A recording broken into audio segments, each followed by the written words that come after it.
Profesor Dr. Kiai Haji Ma'ruf Amin mendukung K-pop atau menjadi delegasi K-pop atau menjadi sponsor K-pop atau menjadi endorsement K-pop atau menjadi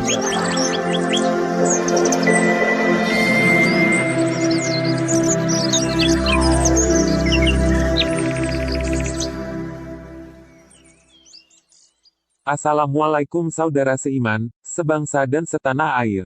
Beberapa minggu lalu Bapak Wakil Presiden Republik Indonesia, Kiai Haji Ma'ruf Amin memberikan sambutan dalam acara peringatan 100 tahun kedatangan warga Korea di Indonesia. Dalam sambutannya beliau sempat menyinggung masalah K-pop dan drama Korea.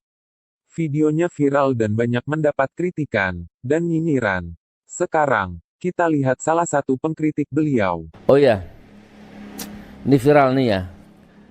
Profesor Dr. Kiai Haji Ma'ruf Amin mendukung K-pop atau menjadi delegasi K-pop atau menjadi sponsor K-pop atau menjadi endorsement K-pop atau menjadi apalah sakarep mengarani lah. Coba tak putar videonya.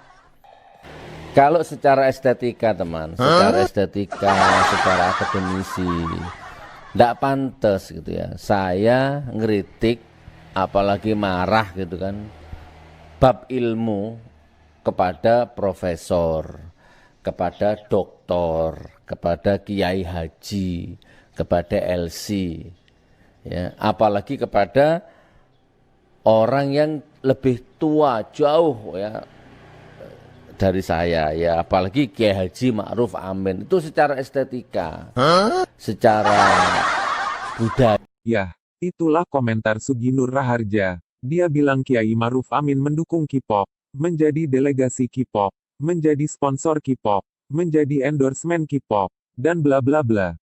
Nah, seperti apa sebenarnya sambutan Kiai Ma'ruf Amin? Mari kita saksikan videonya. Ibu dan Bapak yang saya hormati, selain hubungan ekonomi, hubungan sosial, kebudayaan kedua bangsa juga cukup kuat.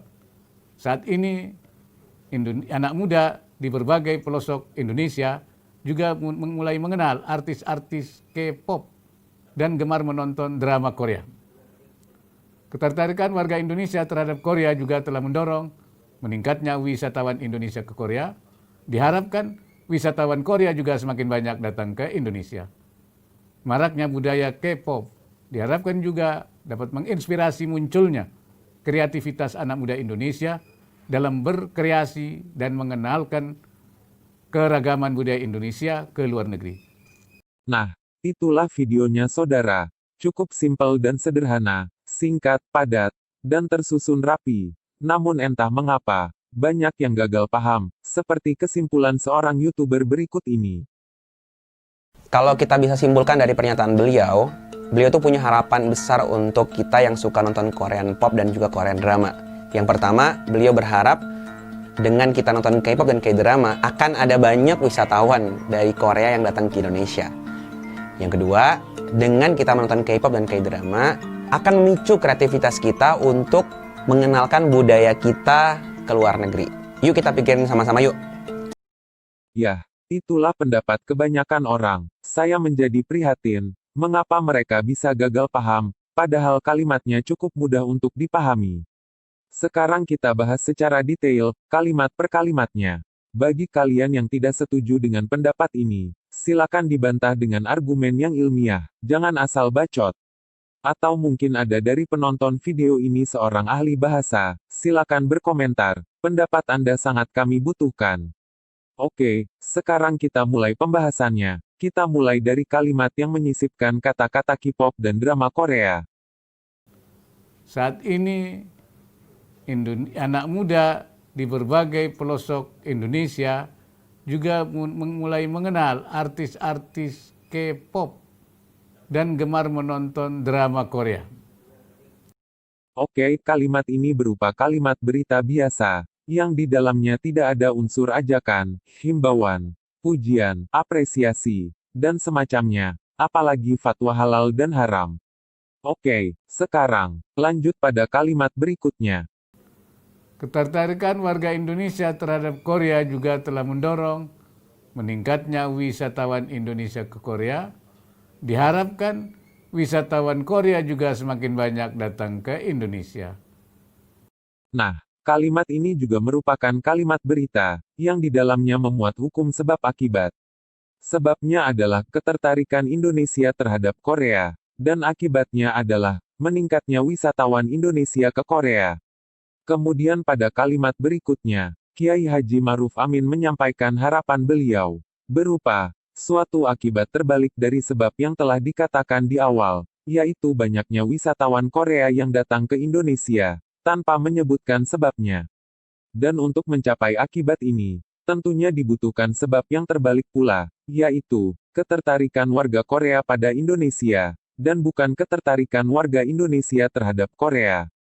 Sebagai pesan yang bisa diambil dari kalimat tersebut, yaitu perlu adanya upaya untuk membuat ketertarikan Korea terhadap Indonesia, agar wisatawan Korea semakin banyak yang datang ke Indonesia. Dan itu merupakan tata bahasa yang lumrah dan lazim digunakan. Tujuannya untuk menyingkat kalimat. Contoh lain dari tata bahasa seperti ini, misalnya, karena malas belajar, siswa-siswi di sekolah sebelah banyak yang tidak lulus, dan saya berharap agar semua siswa dan siswi di sekolah kita lulus semua. Nah, dari kalimat di atas dapat ditarik satu pesan, yaitu agar siswa-siswa rajin belajar, dan bukan sebaliknya, walaupun yang disebut pada awal kalimatnya adalah malas belajar. Oke, sekarang lanjut pada kalimat berikutnya. Maraknya budaya K-pop diharapkan juga dapat menginspirasi munculnya kreativitas anak muda Indonesia dalam berkreasi dan mengenalkan keragaman budaya Indonesia ke luar negeri. Sekarang, saya akan mengajak saudara mengingat-ingat kembali pelajaran bahasa Indonesia di SMP. Dalam tata bahasa Indonesia dikenal hukum DM atau diterangkan menerangkan. Kata yang diterangkan merupakan pokok inti atau topik dari suatu kalimat, dan letaknya selalu di awal kalimat. Pokok inti kalimat selalu berbentuk kata benda, baik yang konkret ataupun yang abstrak, baik yang tunggal ataupun yang majemuk. Dan setiap kata majemuk tidak boleh dikurangi bagiannya, karena akan merusak arti. Contohnya, kacamata, ketika dihilangkan kacanya, maka menjadi mata. Dan ketika dihilangkan matanya, maka menjadi kaca. Berkaitan dengan pembahasan ini, saya jadi teringat dengan sebuah pertanyaan di saat saya masih di SMP dulu, yaitu, seekor gajah menginjak sebutir telur. Pecah apa tidak dan sebutkan alasannya. Silakan dijawab di kolom komentar. Dan bagi Anda yang sudah memahami pembahasan ini, saya yakin Anda akan bisa menjawabnya. Sekarang, kita kembali pada pembahasan. Yang menjadi pokok inti, atau topik dari kalimat ini adalah, maraknya budaya K-pop. Topik dari kalimat ini berupa kata benda, yang abstrak, dan majemuk, maka bagian-bagiannya tidak boleh kita hilangkan. Misalnya kita hilangkan kata, maraknya, maka akan mendatangkan pengertian yang berbeda. Sekarang, saya akan mencontohkan dengan mengganti kata-katanya, namun tetap dengan pola kalimat yang sama. Misalnya, maraknya Ustadz Abal-Abal mendorong Kemenak untuk melakukan sertifikasi penceramah. Kemudian kita buang kata maraknya, maka menjadi Ustadz Abal-Abal mendorong Kemenak untuk melakukan sertifikasi penceramah. Tidak mungkin dong, yang ada dia menolaknya. Oke, jadi yang dimaksud oleh Kiai Haji Maruf Amin adalah maraknya budaya K-pop. Dan bukan budaya K-popnya, yang diharapkan menjadi inspirasi bagi anak muda Indonesia. Dan inspirasi bisa datang dari apa saja, baik yang positif ataupun yang negatif. Yang penting inspirasinya positif. Contohnya, maraknya pencuri masuk rumah, mendatangkan inspirasi membuat berbagai kunci, teralis pintu dan jendela, alarm, CCTV, dan lain sebagainya. Itulah contoh-contoh inspirasi positif dari hal yang negatif.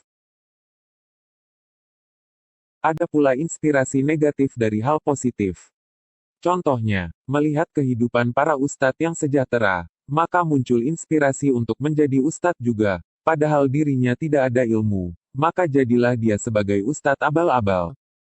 Nah, dari uraian di atas, dapat disimpulkan bahwa semua tuduhan negatif terhadap Kiai Haji Maruf Amin tidaklah benar, entah mengapa mereka bisa mendapatkan kesimpulan seperti itu. Beda halnya dengan Sugi Nur Raharja, bisa dimaklumi sebab kita semua tahu bahwa dia sekolahnya memang cuma sampai kelas 5 SD, dan pembahasan kita adalah pembahasan pelajaran SMP, maka bisa dipastikan dia tidak akan mengerti. Dan kalau kita mau melihat di videonya dia memang tidak pernah mengerti dengan kata inspirasi. Dia selalu menggunakan kata imajinasi. Bahkan bisa dilihat di salah satu videonya yang berjudul, Imajinasi Ahmad Dhani. Padahal isinya adalah, inspirasi Ahmad Dhani. Gitu pula dengan kata-kata etika. Tidak akan pernah ditemui di videonya kata tersebut. Dia menggunakan kata estetika. Seperti pada video yang baru saja kita lihat. Hanya saja sangat disayangkan, dia banyak ngomong, bahkan sering dijadikan rujukan oleh para pengikutnya. Oke, terima kasih. Wassalam.